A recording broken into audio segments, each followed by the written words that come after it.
I mean, I started as a kind of classically trained artist, right? Like really early on, I actually did some very bad painting in the beginning, photography. And then I think my really first more accomplished work was a sculpture, machines, kind of absurd, surreal machines that were kinetic, were making sound and parts. So that's how I started. And at the same time, I think, when with the emergent computer, home computer thing, which I talked a little bit, I got into that in my late 20s. I got my first computer, and that was that was a revelation of sorts. And I forgot it. But for 1 year, it just went away, and I was just pretty much as if it was like polar winter.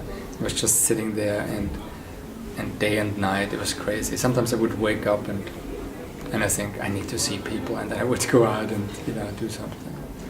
But that was that changed in a way everything, even though there was a singular piece, there was no connectivity, right? Like nowadays the computer is just the least of it, right? There's the web, and there's this whole, I mean, it's sort of weird. Like I look back at it now, that I think the last 30 years, but certainly 20 years, everything turned upside down in a good way, mostly.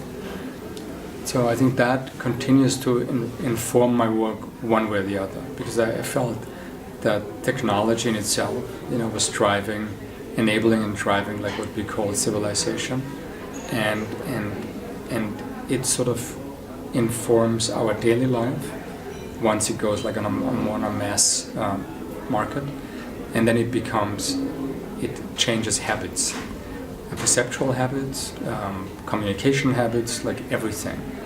So from an artist's perspective, for me it was a no-brainer that I wanted to say anything about the world. I needed to sort of entrench myself, immerse myself in it.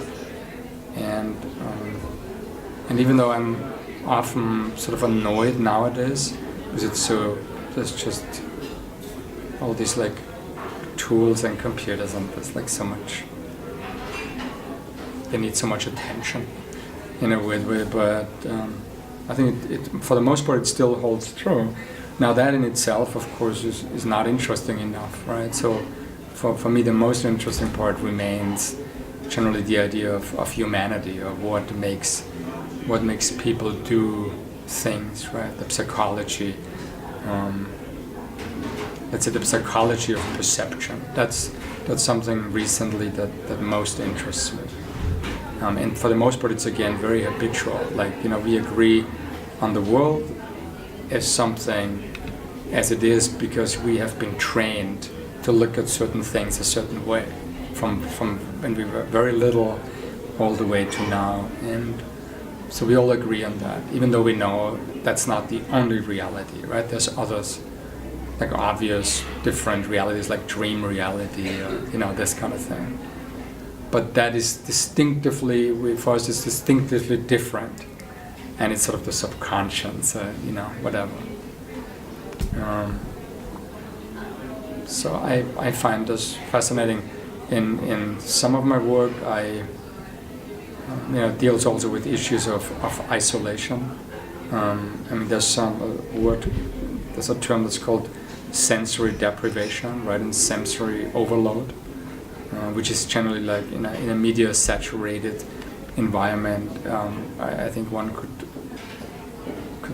talk about sensory overload, even though it's not the case any longer, because just we look at mediated content constantly, but it doesn't mean we don't filter out things, right? Mm-hmm. We just, we switch between things.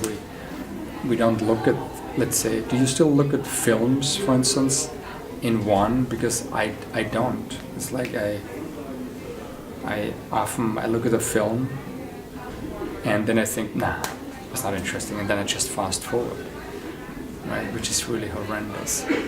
But so you develop filters, you have to, in order to make priorities and focus on something. So those elements never go away. the element of focus and preference, and to make decisions about what's important and so forth. Yeah.